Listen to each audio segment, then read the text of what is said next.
Hi guys! Ever looked at one of your landscape photos and thought, what? You were there, the view was stunning, the moment was magical, and yet somehow the photo feels like it was taken by your dog with a GoPro strapped to its head. Don't worry, you are not alone. In today's video, we are breaking down 6 of the most common composition mistakes that can take an epic scene and turn it into a, well, at least I was there, kind of shot. And the best part, we'll be doing is using my own old photos. Yep, the ones that didn't quite work out. I'm throwing myself under the bus for your educational benefit. And here's the kicker. This is just part 1. In total, we are covering 12 composition mistakes over 2 videos, so make sure you don't miss the second one. We are talking awkward horizon placements, distracting elements, chaotic foregrounds, and even those sneaky mistakes that make your photos look weirdly flat and lifeless. But don't worry, it's not all bad news. We'll also show you exactly how to fix them, so your next shots are stronger, better balanced, and have way more impact. And here's the best part, stick around until the end, because we've got a bonus tip that can instantly make your compositions look more professional. Oh, and if you really want to level up your photography, the best way is out in the field, which is exactly what we do on our photography expeditions. So check the link below the video for upcoming trips. Alright guys, enough talk. Let's fix some mistakes.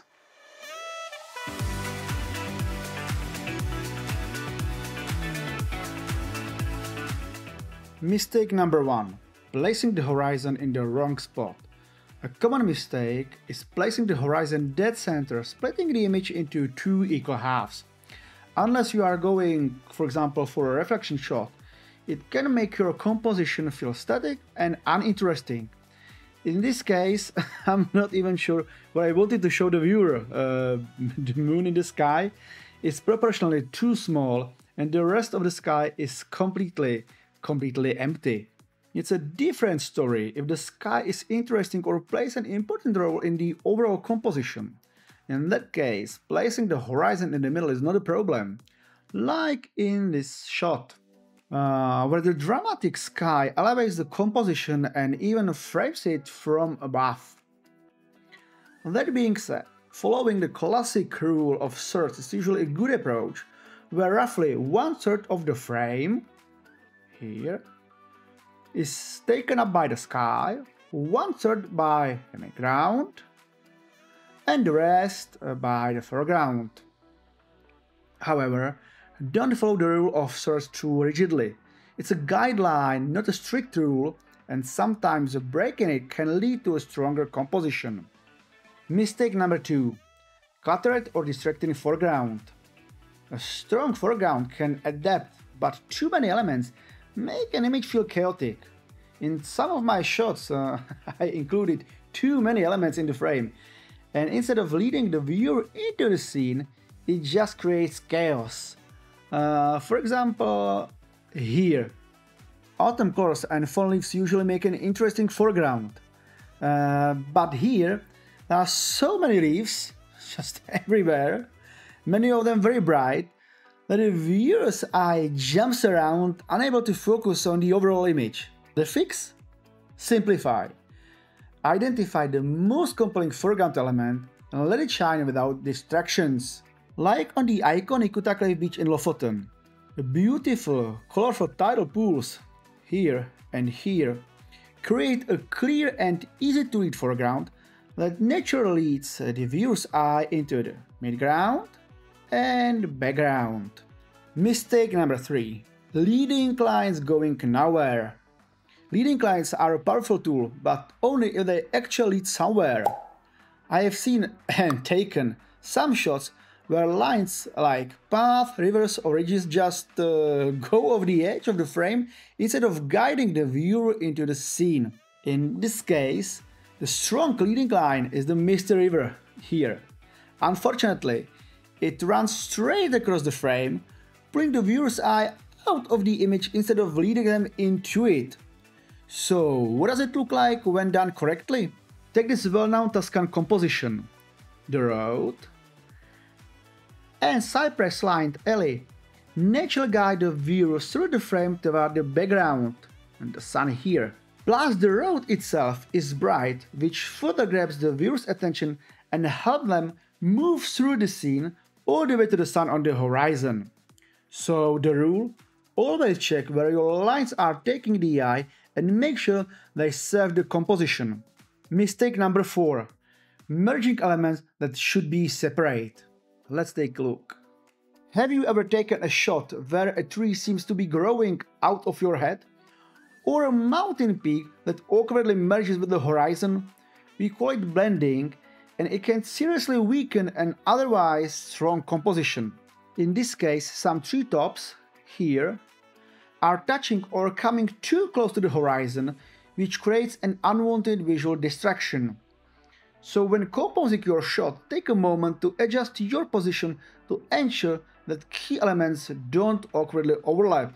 Identically, avoid situations where a midground element extends too far into the background, such as a tree that reaches all the way into the sky. It can flatten the image, reducing the sense of depth and space. Take this example. Here we see excessive blending between planes, which results in a loss of depth and separation. However, it doesn't mean that elements should never intersect different planes. In some cases, a single subject can connect two, or in rare cases, even 3 layers of the composition, but only when carefully planned. We have a lone tree here, with the Milky Way arching perfectly above it, and a winding stream leads through the frame. The entire composition is balanced and intentional, unlike the previous cluttered examples. Mistake number 5. Ignoring the edges of the frame. It's easy to focus on the main subject and forget to check the edges of your frame. I've had shots where an unwanted tree branch sneaks into the corner. In this case, it wasn't so simple. This panoramic image is made up of 12 shots in 2 rows. But I made a mistake. I didn't first take a quick panorama on my phone to get a rough idea of how the final image would look. If I had, I could have stepped forward, backward, or slightly to the side to get a clear composition. Instead, the result is what you see here. Dominant pine trees in the right corner that aren't easy to remove, even with the Photoshop's effective tools. Fixing it in post-process would require a massive amount of effort with no guarantee of a natural-looking result. So, the takeaway? Before hitting the shutter, take a moment to scan the edges and make sure nothing is creeping into the frame that shouldn't be there. A few extra seconds of attention could save hours of frustration later. Mistake number 6. No clear focal point. A good landscape photo needs a strong point of interest. If there is no clear subject, the viewer's eye drifts aimlessly, unsure of where to focus. In some of my weaker compositions, I failed to define a focal point, leaving the cinefilm directionless. In this case, I think I got it right. The foreground, here, serves more as a necessary complement, while the viewer's attention is naturally drawn to the middle and background, guided by the path, the colorful arches, mountains, and the vibrant pre-sunrise sky. On the other hand, in this image, I'm not really sure what I was trying to show. Yes, there are sun rays filtering through the mist, okay, here, creating a pleasant mood. But it is not enough for a strong landscape photo. My eye keeps jumping around, following the not-so-ideal edge of the forest, moving forward and back, searching for something to anchor the composition. And I just can't seem to find it. So what's the simple fix? Define your main subject and compose it in a way that naturally leads the viewer's eye to it. Bonus tip: the power of negative space. One of the biggest mistakes photographers make is feeling like they have to fill every inch of the frame with something interesting. But here's the truth: sometimes less is more. Negative space, whether it's a white sky, an open field, a calm lake, or a misty valley, can be a powerful compositional tool that draws more attention to your subject and elevates the overall impact of your photo. Giving your subject room to breathe helps create a sense of balance, isolation, and even motion. A lone tree in an empty landscape? Instantly more dramatic. But here's the key. Negative space shouldn't feel accidental. It needs to be intentional. If your compositions feel cluttered or overwhelming, try stepping back, simplifying the frame, and letting a bit of empty space work its magic. So next time you are composing a shot, don't just ask, what should I include? But ask yourself, what can I leave out? Sometimes the most powerful images are the ones that say more by showing less. So those were 6 composition mistakes that can take our landscape photos from breathtaking to just okay, and more importantly, how to avoid them. Let us know in the comments, which of these have you caught yourself making? No judgment, we've all been there. If you got some value, or at least a few laughs from this video, do us a favor, hit like, subscribe, and ring that little bell so you don't miss the next one. Speaking of which, this was only round 1. In part 2, we are tackling 6 more mistakes, because let's be honest, there are plenty of ways to mess up a landscape shot. And hey, if you really want to step up our game, the best way to learn is out in the field. That's exactly what we do on our photography expeditions. So check the link in the description and come shoot with us. Until next time, happy shooting, and may all our horizons be straight.